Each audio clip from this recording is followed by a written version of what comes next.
Hey everyone, Sweet Johnny Cage here, back with another guide for Elden Ring. This time I'm going to show you how to defeat the Misbegotten Crusader in the Cave of the Forlorn in the Consecrated Snowfields. This boss is incredibly difficult. I cannot overstate that. He gave me a really hard time when his counterpart in Castle Morn in the beginning of the game, I one-shot going in with no flasks. This guy can basically one-shot you, or at least one-combo you with pretty much any variety of his moves. When he does this Golden Order Blessing, he will then spin around twice and fire a, let's call it a rune arc, the second time. So what you want to do is back up from when he's doing the blessing, because the explosion is an AoE and will deal damage and likely put you on your butt. And then you want to roll through the second attack to get into the boss to deal 1 or 2 hits. The name of the game here is 1 or 2 hits. You do not want to go for much more than that unless it's after one specific move where the boss drives the sword directly into the ground. So you see there, he whips the sword around twice, and on the second one, I roll to either avoid the rune arc and get back and heal, or to go in and deal a little bit of damage. But again, the name of the game is 1 or 2 hits. You want a shield with a 100% physical block rating. Unfortunately, I have not found a shield with a decent amount of holy block, not much more than 50 on the brass shield. So I'm just using my regular shield here, which is a kite shield. So here he's going to do the rune arc again. I'm just going to roll to the side, use that opportunity to heal. Whenever he leaps, he will do one attack, and then most of the time he will do a roar. You need to block that roar because it's going to deal damage as well as drain your stamina, so you don't want to be totally exposed there. That attack there where he drives the sword directly into the ground, that is your biggest opportunity for damage. You can maybe get 3 hits on him if you're quick and you recognize that it's happening. I really recommend holding up your shield for that rune arc, even if you're going to roll, because if you mistime the roll, you're at least going to block it and be able to at least not take a ton of damage. So just hold up your shield and then roll. That's my suggestion for that. The boss has a lot of long combos, and they all take a ton of stamina. So you need to keep a close eye not only on your health, but on your stamina as well. Because if you are low on stamina, and you're going to see it here as this fight drags on, it's going to happen to me.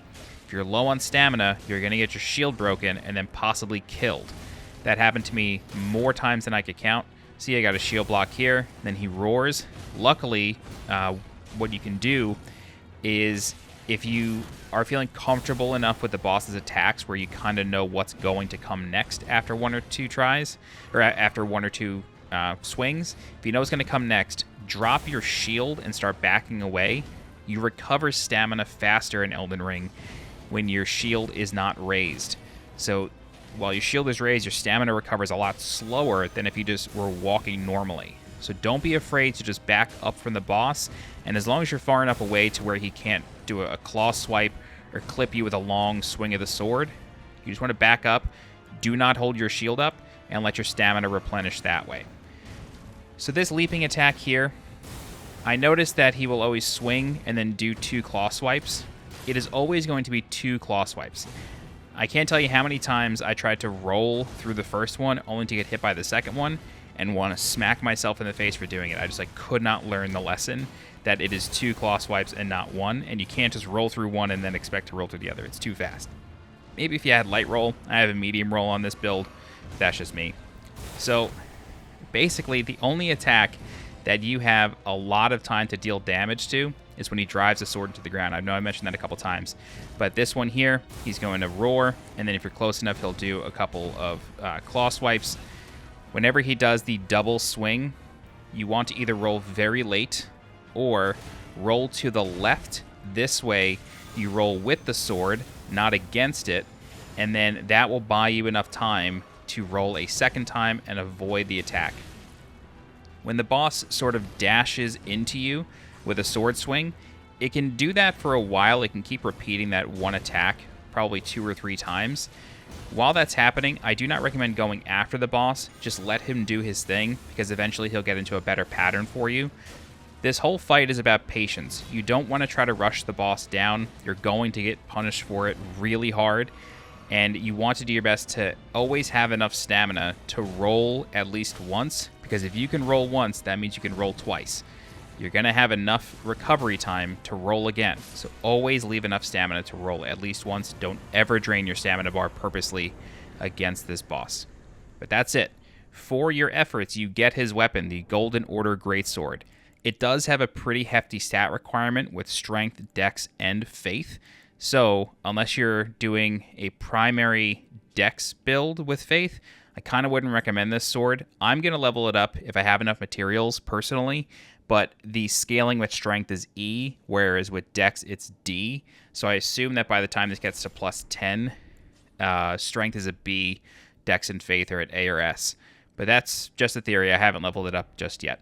But that's it. That is the whole fight. You can find this in the Cave of the Forlorn in the Consecrated Snowfields. If you have not yet reached the Consecrated Snowfields, it is a secret area that requires 2 halves of the Halig Tree Secret Medallion. The first half can be found in the village of the Albinaurics, back in Liurnia of the Lakes. There is a pot against the cliff wall right in the beginning of the village, just past the site of grace. If you hit it or roll into it, you will find Albus, who is disguised as the pot. Speak with him enough and he'll give you 1 half of the Halig Tree Medallion. The second half can be found in Castle Sol, up in the mountaintops of the Giants. You need to defeat the boss there, Commander Nile, and then reach the roof, which is free after you beat him. There's no more enemies. And then the second half is on the roof. And then you want to go back to the Grand Lift of Rold, and you'll have a new option to hoist the secret medallion and then reach the Consecrated Snowfields. That's it. If you have any questions, please feel free to leave a comment. I'll do my best to help you out. If you're looking for more guides for Elden Ring, please subscribe to the channel so you get alerted when new guides go live. If you're interested in supporting the channel monetarily, please consider becoming a channel member by clicking the blue join button below this video. Don't forget to follow me on Twitter and join my Discord. The links for those are in the description below. As always, I'm Sweet Johnny Cage. Thank you so much for watching, and I'll see you next time. Bye-bye.